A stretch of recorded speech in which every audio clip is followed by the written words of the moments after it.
안녕하세요. 저는 어머니를 모시고 살고 있는 40대 남성입니다. 저도 나이를 먹어가면서 점점 감수성이 풍부해지는, 그전에는 스포츠 예능만 봤는데, 이제는 드라마나 남들 사연들이 점점 재밌고 와닿기 시작하네요.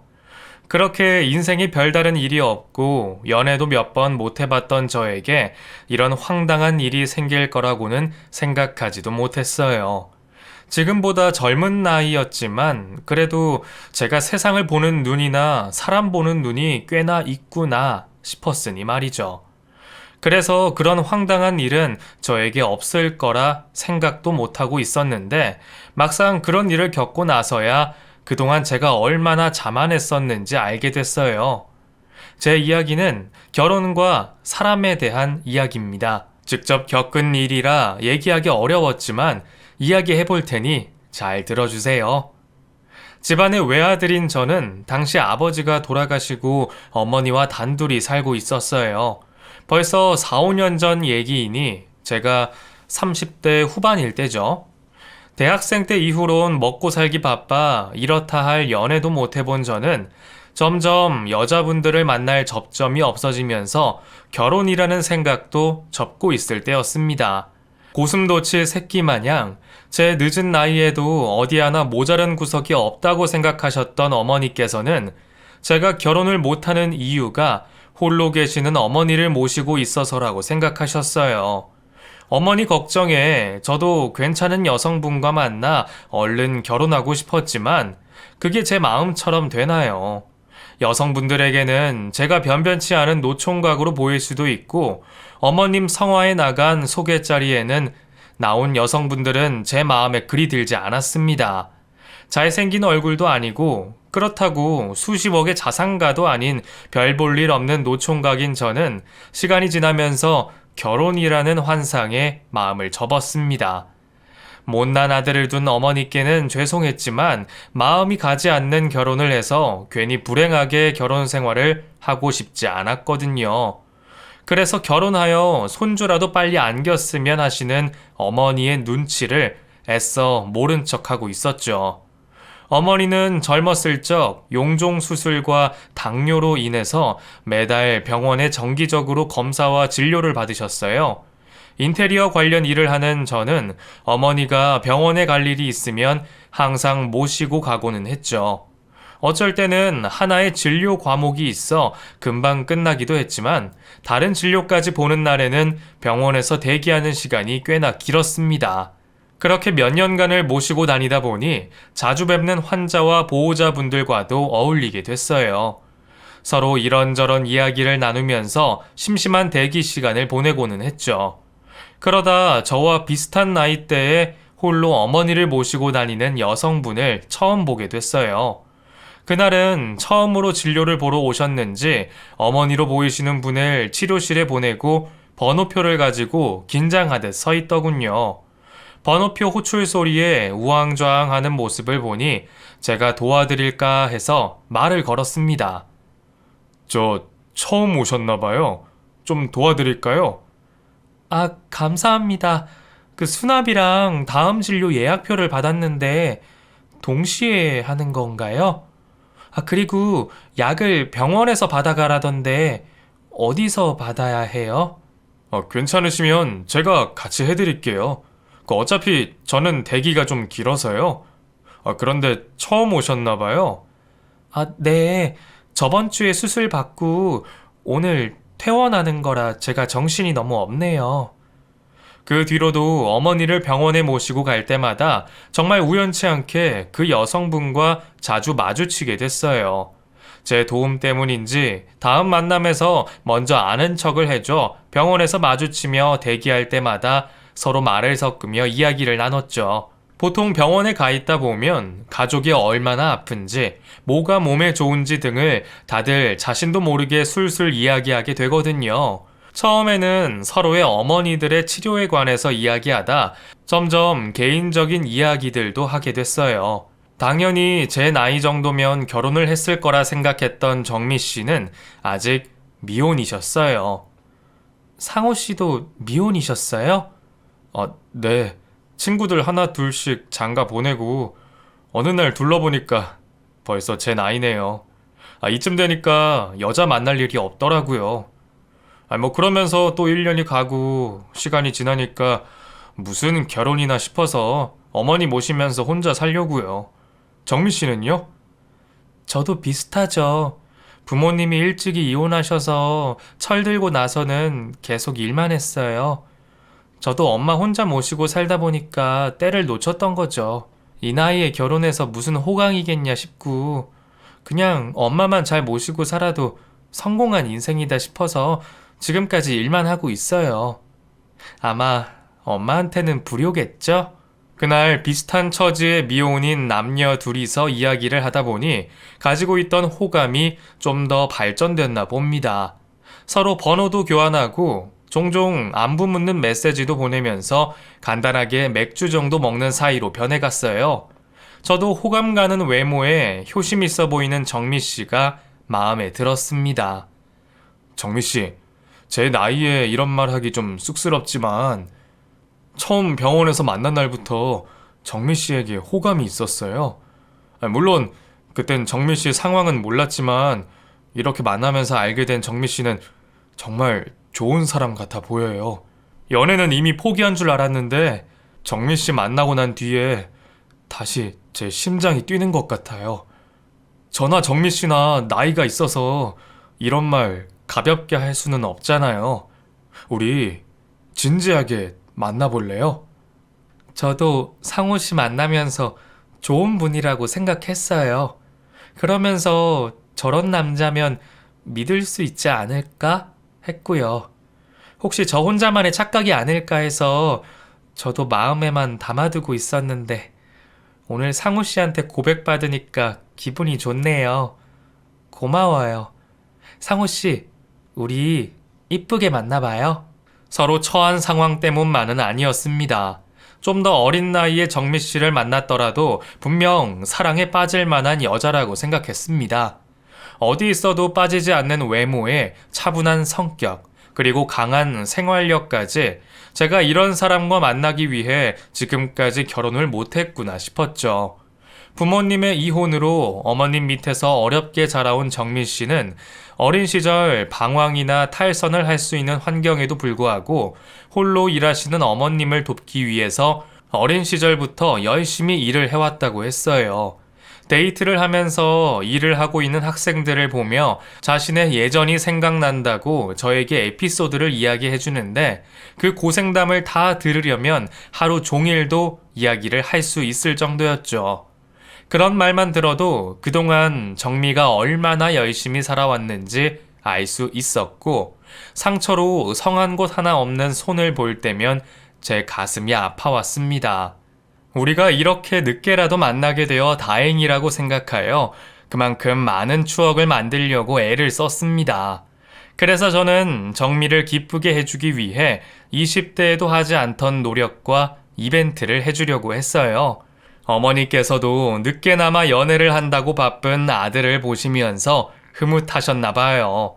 주말이면 집에서만 빈둥거리는 저를 보며 밖으로 나가라며 쫓아내듯 잔소리하셨는데 어느 날부터 아들놈이 생전 보지 않던 거울을 보며 멋을 내니 눈치를 채셨는지 나갈 때마다 나가서 쓰라고 용돈도 쥐어주시더군요. 어머니께는 혹시라도 헤어지면 속상해 하실까 싶어 정미 씨와의 만남을 알리지도 않았는데 말이죠. 우리는 남들 하는 건 꼭 다 해보면서 그렇게 늦가기 연애에 빠져 몇 달을 불타게 사랑했습니다. 이미 서로 연애를 하기로 할 때부터 나이가 나이인지라 당연하게도 결혼을 전제로 만남을 이어가고 있었어요. 그러다 보니 연애 도중에도 함께 보낼 미래를 생각하면서 앞으로에 대한 계획들을 종종 이야기하곤 했죠. 물론 나이가 있으니 제가 집도 있고 돈 걱정이 그리 크지는 않았지만 다만 서로 어머니들을 홀로 모시고 있었기에 아무래도 그런 부분에서 가장 고민이 많았습니다. 결혼하면 네가 우리 집에 들어오면 되긴 하는데 양쪽 어머니를 어떻게 모셔야 할지 모르겠다. 정미 어머님이야 같은 지역에 사시니까 우리가 더 자주 찾아가 봐도 되는데 우리 어머니는 아버지가 물려주신 건물도 원룸 건물이다 보니까 집을 따로 구해야 하거나 아니면 모시고 살아야 할 텐데 정미 네가 괜찮을까 모르겠네. 나야 상관없지. 오빠 어머니면 나한테도 그냥 시어머니가 아니라 친어머님인데. 근데 어머님이 부담스러워하지 않으실까 걱정이야. 저번 명절에도 내가 찾아가 뵌다고 하니까 결혼 전에 뭐하러 시집살이 하러 오냐고 사양하셨잖아. 나 때문에 어머님이 오히려 눈치 보시면 어떡하나 싶어. 어머니가 아들놈 다 늦게 장가 간다고 며느리 생각을 엄청 하시긴 해. 그러니까 아니면 오빠가 그 집 팔아서 작은 집을 구하고 어머님만 따로 모실 집 구해서 살아도 괜찮을 텐데. 오빠 아파트 가격 보니까 우리 엄마네 동네 집 가격 2배더라고. 그래? 그럼 정말 그렇게라도 해야 하나? 그것도 방법이지. 우리 결혼하면서 오빠가 결혼 선물로 아파트 공동명의 해주면 나도 얼마나 좋겠어. 아무래도 현실적인 고민에 어머님들을 어떻게 모셔야 하나 고민이 많았어요. 두 분 모두 섭섭하지 않게 모시고 싶은데 더 좋은 수가 없나 싶어 고민을 하는 사이 양쪽 어머니의 재촉과 점점 드는 나이가 부담스러웠던 우리는 자연스럽게 결혼을 준비했고 우선은 정미가 어머니와 제가 사는 집에 들어오기로 계획하고 결혼을 하게 됐습니다. 늦은 나이에 결혼한다니 기어이 축의금을 회수한다며 주변 사람들에게 진심으로 축하를 많이 받았어요. 이왕 늦은 결혼, 지금까지 아내에게 못해준 것 해준다고 생각하고 결혼식장이며 예물이며 아내가 원하는 대로 해줬어요. 아내도 늦은 결혼에 한풀이를 하듯 가장 좋은 것들로 선택하여 사실 경제적으로 부담이 되지 않은 건 아니었지만 기분 좋은 소비에 저도 오랜만에 허리띠를 풀었죠. 결혼을 하고 나서 어머니는 귀한 며느리를 부릴 수 없으시다며 한사코 주방일이며 집안일을 놓지 않으셨어요. 어머님 벌써 일어나셨어요? 제가 아침밥 할게요. 들어가셔서 쉬고 계세요. 괜찮다 아가야. 늙으면 새벽잠이 없어서 더 잠도 안 온다. 피곤할 텐데 들어가서 더 차렴. 어머님, 이런 건 며느리인 제가 해야죠. 그러면 거실 소파에 앉으셔서 TV라도 보셔요. 아니야. 바깥일 하는 네가 더 힘들지. 집안일이라도 안 하면 다 늙어 쓸모없는 것 같아서 싫다 얘. 어여 들어가서 더 자. 아내와 저의 만류에도 항상 밖에서 일하고 오는 우리가 더 힘들다며 기어코 놓지 않으시는 고집에 저희가 어쩔 수 없이 집안일을 놓게 됐어요. 그러다 어머니께서 저희를 불러놓으시고 말씀을 하셨죠. 너희가 늦게 결혼은 했지만 그래도 신혼인데 나 신경 쓴다고 즐기지도 못하고 그런 건 나도 싫다. 나이가 드니 내 형제도 더 자주 보고 싶고 서울은 답답해서 내가 힘든 것 같더라. 겸사겸사 해서 시골집으로 내려가려고 한다. 어머니 무슨 말씀이세요? 병원도 정기적으로 가셔야 하는데 거긴 병원도 없고 또 고향 떠나오신 지 벌써 50년이 넘으셨잖아요. 저희 괜찮으니까 같이 사세요. 저희 안 불편해요. 어미가 돼서 두 팔다리 멀쩡한데 방구석 짐짝이 돼서 쓰겠냐? 내가 내려가서 사는 게 마음도 편하고 병원이야. 검사 받을 때마다 여기 와서 지내면 얼굴도 자주 보고 서로 편하지 않겠니? 어머니, 우선은 생각 더 해보세요. 이모님들이 계시다고 하지만 어머니 홀로 시골집에 보내는 게 걸려요. 그간 제가 소홀하기라도 했는지 갑작스럽게 시골로 내려가시겠다는 어머니의 폭탄 발언에 저는 꽤나 놀랐습니다. 내가 혹시 신혼생활에 빠져 나이 드신 어머니를 눈치 보게 했나 싶어 마음이 찝찝했어요. 여보, 어머님 말씀이 맞으실지도 몰라. 무슨 말이야? 왜 그렇잖아. 어머님이랑 당신 둘이서 사실 때랑은 다르지. 내가 있으니까 당신 챙길 것도 줄고 우리 둘 불편하게 안 만드신다고 방에만 계시다 보면 더 힘드실 수도 있어. 그리고 나이 있으시면 시골이 아무래도 더 마음 편하니까. 거기다 이모님들도 계시고 자주 못 봤던 세월 이야기도 나누시는 게 더 좋을 거야. 당신이 무조건 잡지만 말고 어머님 입장이 돼서 생각해봐. 그리고 좀 멀어진다고 뭐가 걱정이야. 우리가 더 자주 찾아가 뵈면 되잖아. 아내가 저에게 하는 말을 생각해보니 그것도 맞겠다 싶었습니다. 어머니께서 먼저 제안하신 말씀이기도 하고 바빠서 챙기지도 못하는 저보단 자매들끼리 못다한 인생 이야기 하시며 서로를 챙겨주며 사시는 게 나을 수도 있겠다 싶었어요. 그리고 아내 말처럼 자주 찾아가 뵈면 된다고 생각했죠. 결국 어머니 뜻에 따르기로 하고 이삿짐을 쌓아 어머님을 시골집으로 보내드리고 왔습니다. 며칠 동안은 제가 한 결정이 맞나 싶어 잠을 뒤척였어요. 그때마다 아내가 잘한 선택이라며 저를 다독여줬죠. 그나마 매일 전화드리는 안부 전화에 밝은 어머니의 목소리를 들으며 며칠이 지나자 겨우 안심할 수 있었어요.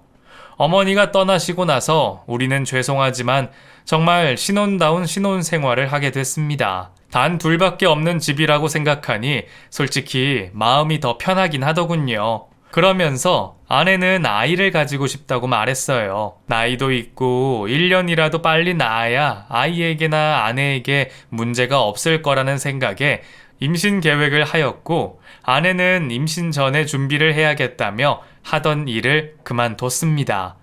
꼭 맞벌이를 해야 하는 사정도 아니었지만 어쩔 수 없이 외벌이가 부담스럽기도 했는데 그래도 늦은 나이에 세운 임신 계획이다 보니 저는 결국 아내의 설명을 듣고 흔쾌히 아내의 뜻에 따랐죠. 그리고 또 다른 이유는 혹시라도 어머니가 서울집에 잠시 머무실 때 조금이라도 덜 적적하시지 않을까 해서 내린 결정이었습니다. 어머니는 병원 진료와 검사를 받으시고 3일에서 5일 정도 서울집에서 머무시다 내려가시곤 했어요. 아무래도 연세도 있으시고 시골에서 한번 올라왔다 당일 바로 내려가시기엔 체력적으로 무리가 있지 않을까 해서 가족 모두가 내린 결정이었죠. 어머니가 올라오시는 날에는 혹시 잠시 계시는 동안 불편하시지 않을까 항상 만반의 준비를 다 해놓고 아내에게 잘 부탁한다며 일을 하러 나갔죠. 시골 계시면서 잠시 올라오셨는데 바깥 일로 제 얼굴도 오래 못 비춰서 죄송한 마음밖에 없었습니다. 그래서 그런 날에는 아내에게 어머니 잘 챙겨드리라며 용돈도 좀 더 넉넉히 주곤 했어요.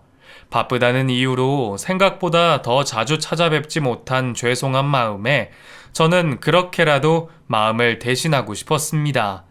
그런데 어느 날부터인가 어머님께서 점점 더 일찍 시골집으로 내려가시는 겁니다. 어머니, 준비를 왜 이렇게 일찍 하세요? 내가 벌써 서울에 잠깐만 있어도 가슴이 답답하고 속이 꽉 막히는 게 힘들어서 그냥 내일 저 차 타고 내려갈란다. 무슨 말씀이세요? 오랜만에 오셔서 주말까지 계시다가 제가 쉬는 날 모셔다 드릴 테니까 좀 더 계세요. 당신은 어머니 생각도 좀 해. 저 연세에 스트레스가 얼마나 안 좋은데 그러다 잘못 일이라도 생기면 어떡해? 그냥 내가 내일 어머니 역까지 모시고 갈게.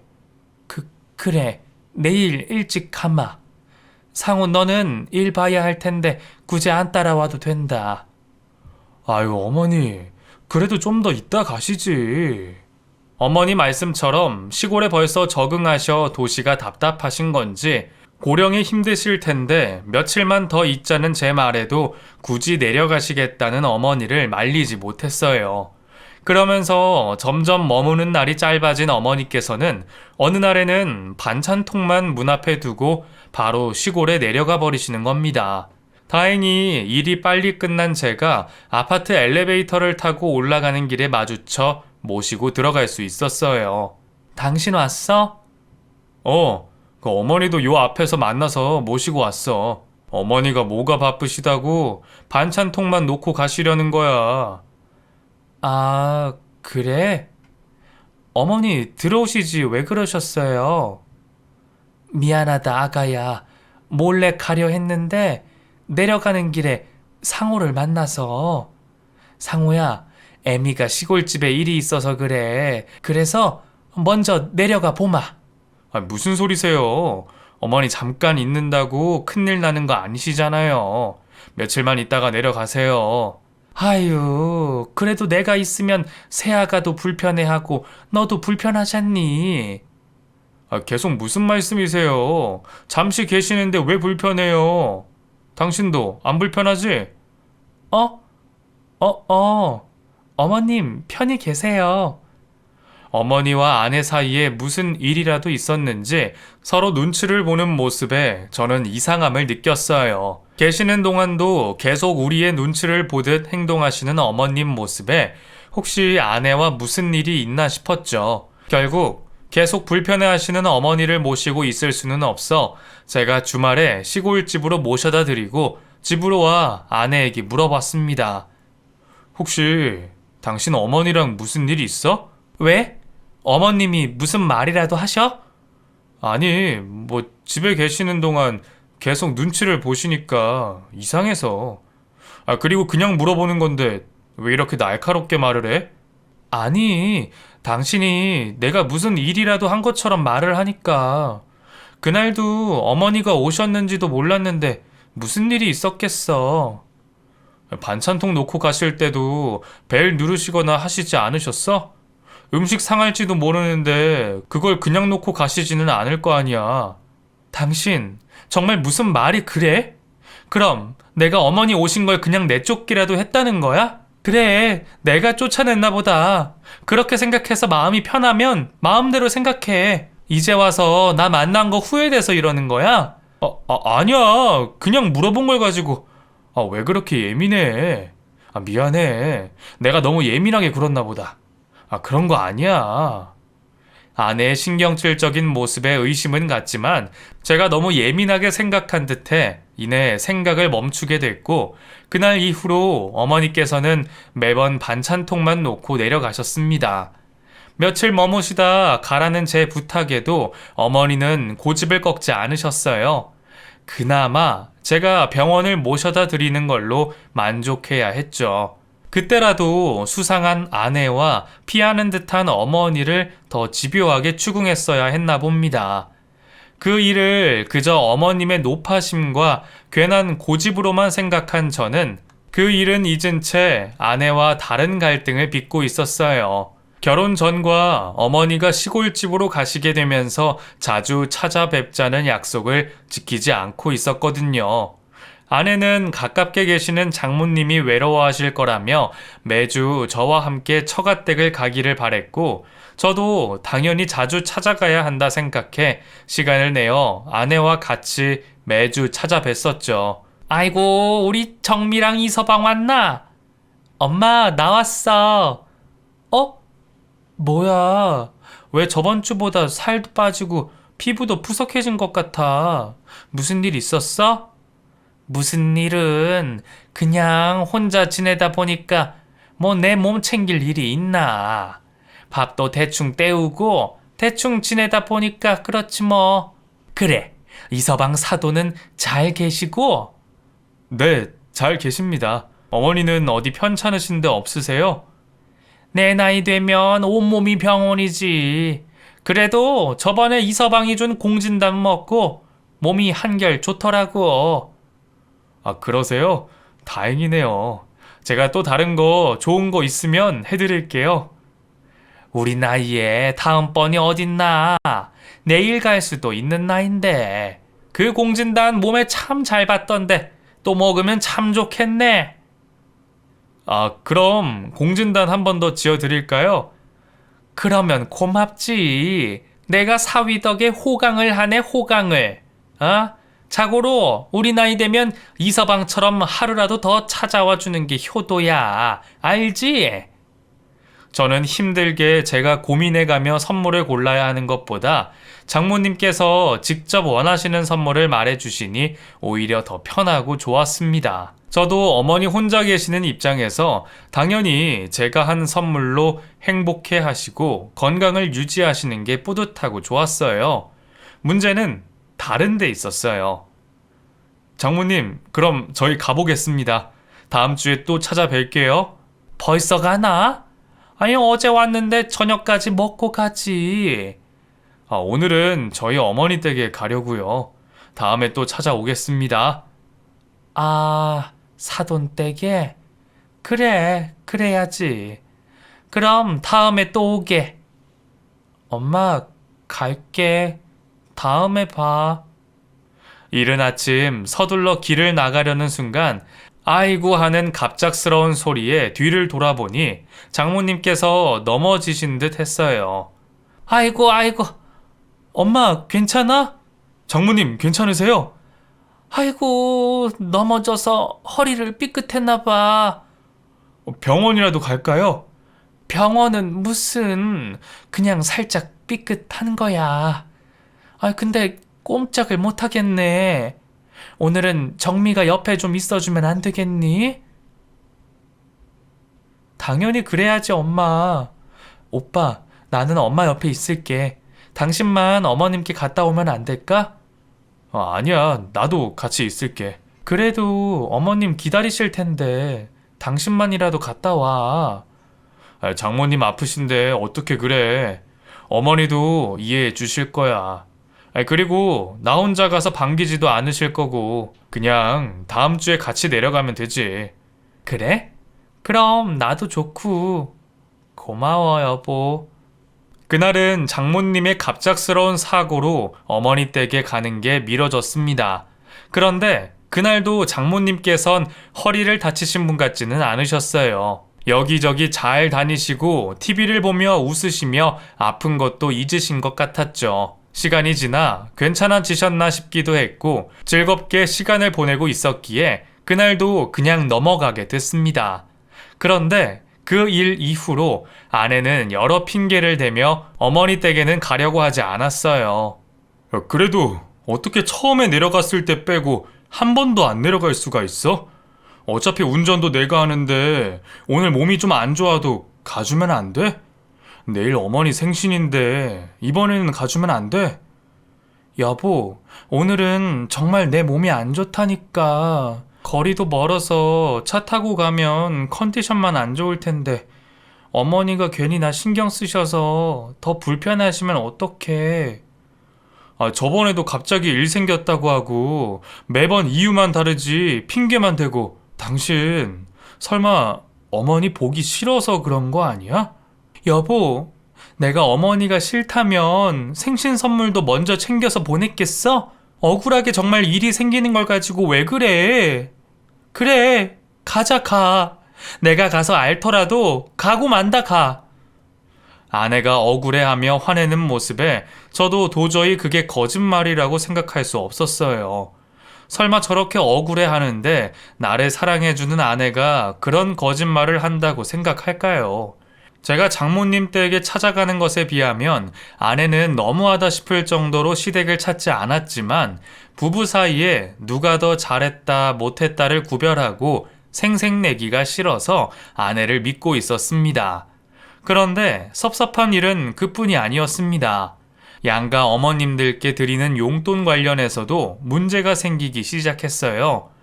아버지가 돌아가시면서 남겨주신 원룸 건물 덕에 경제적으로는 부족하시지 않았던 어머니셨지만 아들 된 입장에서 용돈 챙겨드리는 게 당연하다 생각했습니다.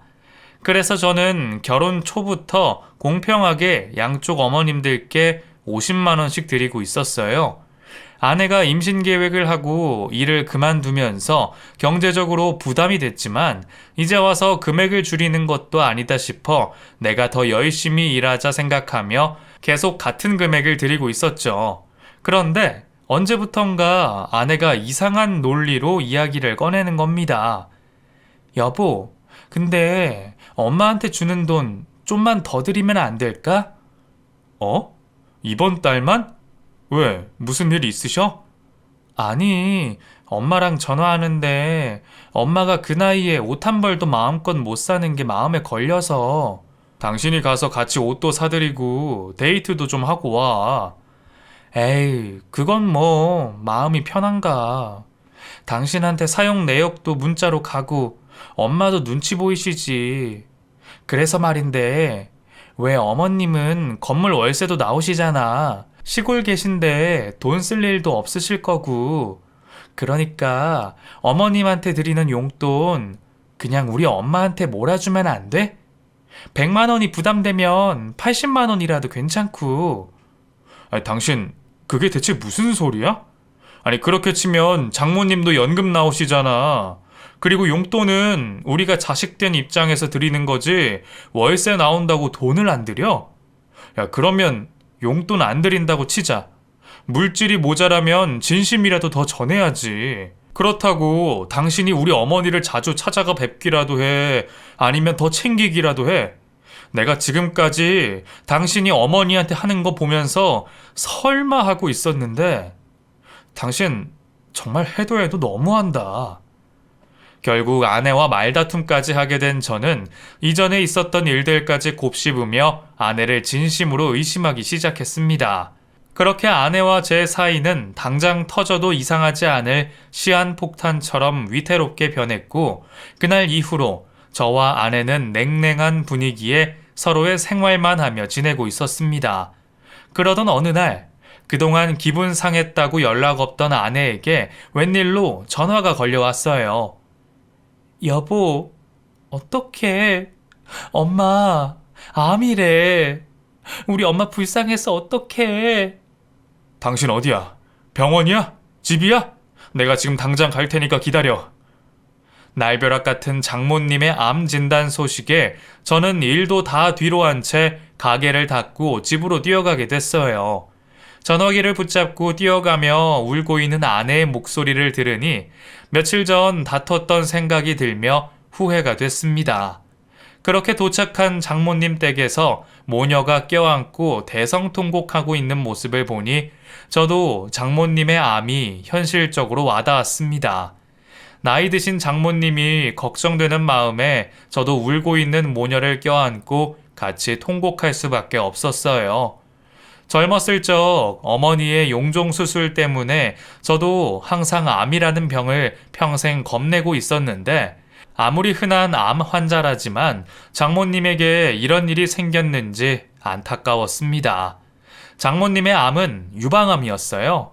절제술과 항암 치료만 받으면 될 줄 알았던 장모님의 유방암이 다른 곳으로 전이가 된 부분이 보여 치료가 길어질 거라 했죠. 우선 홀로 계시는 장모님을 집으로 모시는 게 먼저라고 생각했어요.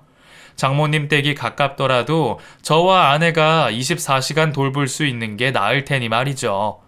아내가 먼저 얘기를 꺼냈지만 저도 당연하다고 생각했습니다. 저희 어머니가 아프셔도 당연히 그래야 할 테니까요. 그래도 같이 살게 되어 안심이 되었는지 아내는 얼굴도 편해지고 저희 사이도 점점 다시 좋아졌습니다. 당장 집안에 환자가 있다 보니 다른 고민을 할 겨를도 없었어요. 저희 어머니도 장모님의 걱정을 많이 하셨죠. 그렇게 장모님을 모시고 우리 서로 합심하여 힘든 시간을 보내고 있을 때 가정주부인 아내는 저에게 간병인을 쓰겠다 요구했어요. 여보, 우리 간병인을 쓰면 안 될까? 병원에 입원하신 것도 아니고 통원치료 받으시는데 간병인이라니. 갑자기 무슨 말이야? 아니, 여자인 내가 엄마를 혼자 돌보는 게 너무 힘들어서 그래. 그렇다고 당신이 같이 도와주는 것도 아니고. 나야 밖에서 일하는데 어떻게 도와줘. 그러면 병원비는 누가 버는데? 그리고 내가 퇴근하고는 장모님 돌보잖아. 당신은 무슨 말을 그렇게 해. 어쨌든 간병인 좀 구하자. 나도 힘들어서 그래. 그럴 상황까지는 아닌 것 같은데 간병인이라니. 당황스러웠지만 그래도 자기 엄마라면 끔찍하게도 아끼는 아내인데 정신적으로나 육체적으로 얼마나 힘들기에 다른 사람의 손까지 필요할까 싶었어요. 물론 다른 암 환자들처럼 거동이 불편하거나 많은 도움이 필요한 건 아니었지만 그렇다고 아내의 부탁을 모른 척 할 수 없어 결국 저희는 집에 간병인까지 두고 생활하게 됐습니다. 물론 긴 시간 동안은 아니었지만 보험 적용도 안 되고 중증 환자가 아닌지라 따로 심사도 받지 못하다 보니 제 생각보다 많은 금액이 나갔어요. 병원비와 간병비로 가계 부담이 많이 됐지만 그래도 장모님만 완치되시면 해결되는 일이라 생각했죠. 제가 아내의 본심을 알기 전까지는 말이에요. 그날은 하늘이 저를 도와주셨는지 원래 잡혀있던 공사가 갑작스럽게 취소된 날이었습니다. 보통은 쉬는 날에도 가게에 머물며 들어오는 공사 상담을 받는 편인데 그날은 식구들 걱정에 집으로 들어가 힘든 아내를 도와주려 일찍이 집으로 들어갔습니다. 평소처럼 집으로 들어갔는데 이상하게 환자가 있는 집이 정리도 되지 않은 상태였어요. 그리고 아내는 누구와 통화를 하는 건지 안방에서 격양된 목소리만 들릴 뿐이었죠. 안방으로 문을 열고 들어가니 손발톱에 매니큐어를 바르고 있던 아내가 화들짝 놀라며 전화를 다급히 끊었습니다. 당신 왔어? 말도 없이 무슨 일이야? 연락이라도 하고 오지. 오늘 공사가 취소돼서 당신 도와주려고 일찍 들어왔어. 근데 무슨 전화길래 그렇게 급하게 끊어? 뭐 내 욕이라도 했어? 왜 이렇게 놀라? 뭐? 무슨 소리야? 그냥 당신이 갑자기 들어와서 놀라서 끊은 거지. 근데 언제부터 왔어? 혹시 내가 하는 통화 엿들었어? 지금 들어와서 막 안방으로 온 거지. 진짜 내가 들으면 안 되는 말이라도 한 거야? 근데 집에 환자도 있는데 집안은 좀 잘 치우지. 장모님이 괜히 더 심란하시겠네. 그럼 당신은 좀 쉬고 있어. 내가 정리할 테니까. 아무리 제가 온 줄 몰랐다고 해도 지나치게 소스라치게 놀라는 아내의 모습과 계속해서 제가 통화를 엿들었는지 되묻는 말이 수상하긴 했어요. 그러면서 장모님 암 걱정으로 덮어두고 있었던 이전 일들이 다시 떠올랐죠. 제가 통화를 엿들었는지 확인하는 아내의 전화기에 단서가 있을 것 같았습니다. 그래서 저는 아내가 자는 틈을 타 아내의 핸드폰을 가지고 제 작업방으로 갔었어요. 제 방에서 그 핸드폰을 열 때까지 정말 오랫동안 고민을 했습니다. 같이 사는 아내를 의심해서 이렇게까지 확인하는 게 맞나 싶었거든요. 한참을 고민하다 핸드폰을 열어본 저는 아내의 핸드폰에 있는 충격적인 사실을 듣고 말았습니다. 아내의 핸드폰 속 자동 통화 녹음을 확인해 보니 제가 집에 들어간 시간 녹음된 통화에 아내의 본심이 드러나는 통화 내용이 담겨 있었습니다. 그래도 너희 남편 대단하다. 너희 어머니도 모시고 오고 병원비에 간병인까지. 너 정말 결혼은 잘했나 보다. 예, 남편 잘 만나서 그러니? 내가 남편을 잘 다뤄서 그런 거지. 어쩌겠어, 지가. 노총각에 혼자 살 놈, 나 아님 누가 데려간다고. 어머, 예, 그래도 그런 남자가 어딨어. 그러면 정미 너도 나중에 시어머니 모셔야겠다. 아무리 그래도 받은 게 있는데 모른 척 할 수는 없잖아. 시어머니가 금전적으로 도움도 많이 주셨다며. 미쳤냐? 늙은 시애미 내가 모시게? 지금이야 재산이 있으니까 그나마 내가 전화도 하고 선물도 보내고 눈치 보는 거지만 나중에 진짜 문제 생기면 재산만 받아내서 요양원 보내버려야지. 내가 미쳤다고 늙은 시애미 수발을 들겠니? 우리 엄마 챙기는 거랑 다르지. 안 그래도 지 엄마한테 자주 안 간다고 맨날 난리치는데 아우 그 꼴을 어떻게 견뎌. 아내의 통화를 들으면서도 믿기지가 않았습니다. 제가 알고 있던 아내가 아니었어요. 잘못 들었나 싶어 몇 번이고 다시 재생해 들어봤지만 실망스러운 아내의 목소리만 들릴 뿐이었죠. 지금까지 내가 속고 결혼을 했고 바보처럼 당했구나 싶었어요. 의심이 확신으로 들었고 또 제가 대수롭지 않게 넘긴 이상한 일은 없었는지 기억을 해봤죠. 그리고 나머지 통화 녹음들을 하나씩 들어봤습니다.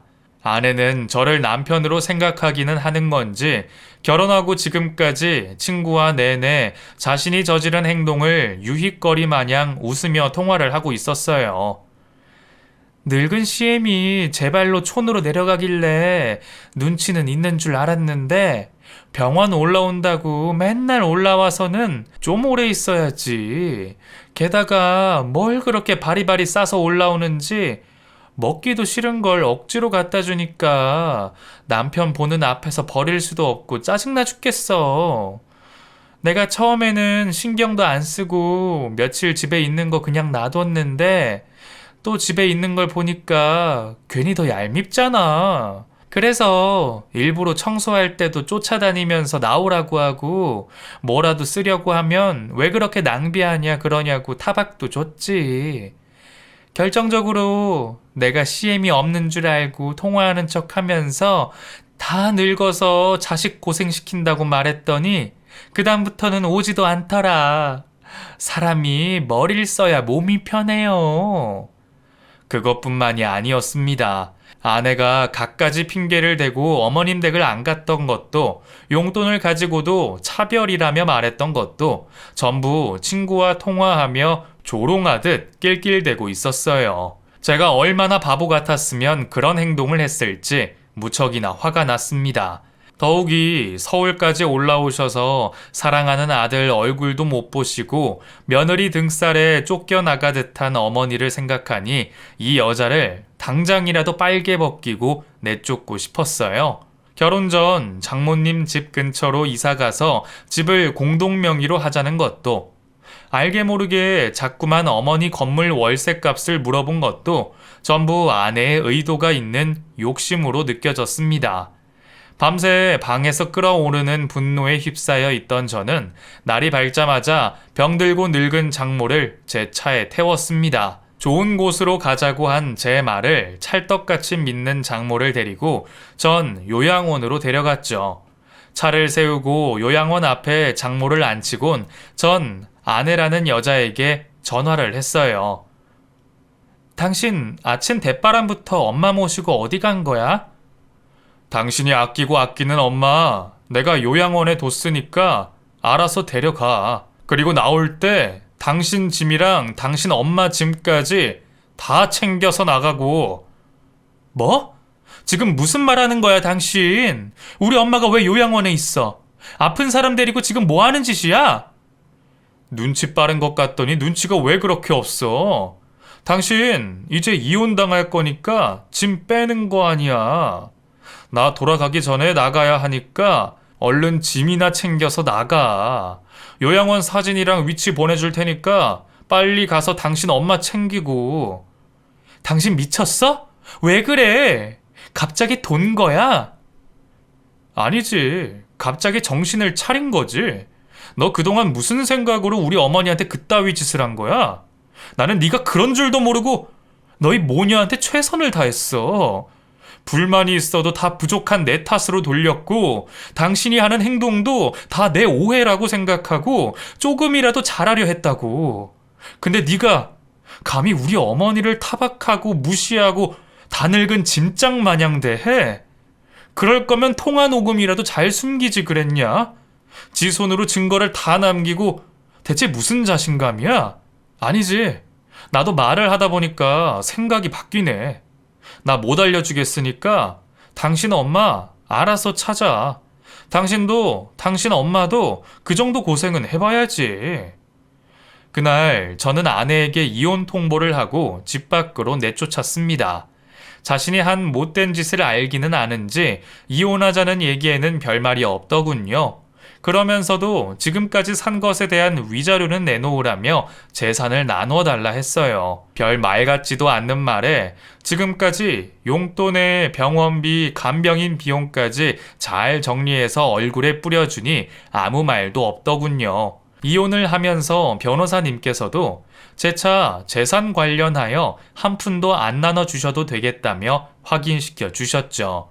아내 전화에 있던 통화 내용들과 문자 내역들로 이혼의 귀책 사유가 확인이 되면서 아내는 정말 한 푼 받지 못하고 쫓겨나가게 됐어요. 뒤늦게 제 불효를 알게 된 저는 다시 어머니를 모시고 와 같이 살고 있습니다. 결혼이란 게 뭐라고 여자에게 빠져 가장 중요한 어머니를 등한시했나 후회가 막심합니다. 지금은 다행히 몸 어디 하나 아프신 곳 없는 어머니를 모시고 지방 명소를 다니고 있어요. 코로나가 끝나면 가까운 외국도 나가보고 싶은데 지금 이 시국이 아쉽기만 하네요. 여러분께서도 저처럼 못된 배우자를 만나서 부모님 가슴에 대못 박는 일은 안 하셨으면 합니다. 그리고 못다한 효도 지금이라도 꼭 하시길 바라겠습니다. 제 긴 글 읽어주셔서 감사합니다.